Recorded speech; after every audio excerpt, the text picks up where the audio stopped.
Hey guys, it's Matt Mahoney with Racami. I wanted to give you a little bit of a preview and a summary of the Madison Advisors report on post-composition. They did a study just recently and they interviewed 5 or 6 different vendors, software vendors who provide document composition software to the industry. And they of course talked to customers, and so they are reporting on sort of the state of the industry with post-composition tools. So post-composition, if you don't know, is something that you do after composition, right? So you have these composition systems that are out there that are making personalized pieces with a lot of business rules and very customized documents.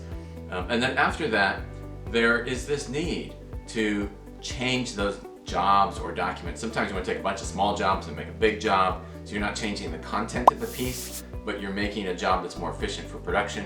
Sometimes you're changing the piece. You want to cover up something and add something new on top, or maybe you want to combine a bunch of jobs and then scrape the address, send it to postal processing software, get back the results, and update that combined job so that you have a better discount for postage. So there's all these either operational reasons to do post-composition or the actual need to change the document itself.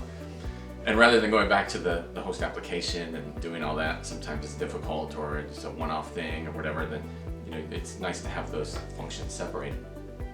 And what Madison has reported on here is that there's some major differences between the software, not in terms of capabilities. Usually it's like if you can split, merge, create MRDFs, index, all of them can do it, right? So it's the difference in the software packages is not so much in terms of their blocking and tackling capabilities, it's mostly in terms of deployment. So sometimes it's a point solution, sometimes it's an enterprise solution, sometimes they're browser based, sometimes they're stick client. So it has to do with the scope of the system and the deployment model and how the UI works and that kind of thing. So if you're in the market for post-composition tools, or you just want to see where yours stands up against others, the report doesn't cost that much money. I recommend you go to Madison Advisors website and purchase it. But one thing that I found really interesting is that what they're finding is that there's this drift or drag or pull of document composition and post-composition systems to support digital, right? Digital conversations that are happening through email, SMS, through voice, IVR, and that kind of thing.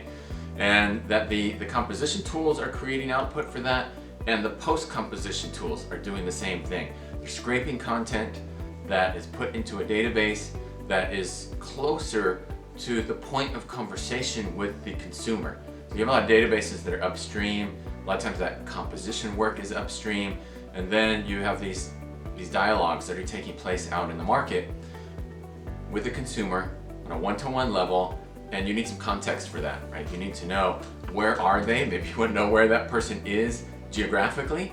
You could have that conversation with them. Maybe we're at the auto dealer, or they're in the mall or whatever, and they're doing some research, and then you want to interact with them right at that point. Also their demographics, how old are they? Are they young or are they older? And that impacts how you communicate with those people and what you say. So this post-composition work is happening a little bit later to support the digital delivery, and that relies on a database.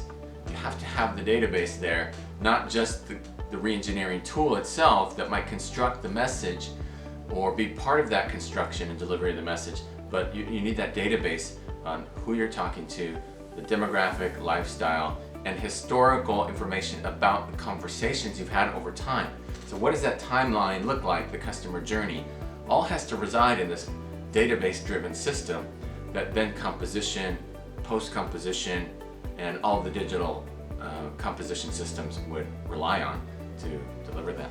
So the report touches on it a little bit. I would bet that Madison is going to do another kind of study on that, because this one was focused purely on the post-composition re-engineering of jobs. But they did touch on that, and I thought it was really interesting. If you'd like to know more, go to Madison's website. We don't get any take on that. We just participated in the study. Or you can call me if you'd like to talk about it. Of course, we have our Alchemy system that provides post-composition tool sets, and it has a dashboard and re-engineering. It has the database and everything that you would need for digital delivery of jobs, including payment processing, so if you wanted to get into that. Anyway, this is Matt Mahoney with Racami. Hope you enjoyed the content here. If you'd like to know more, of course, we also have our YouTube channel.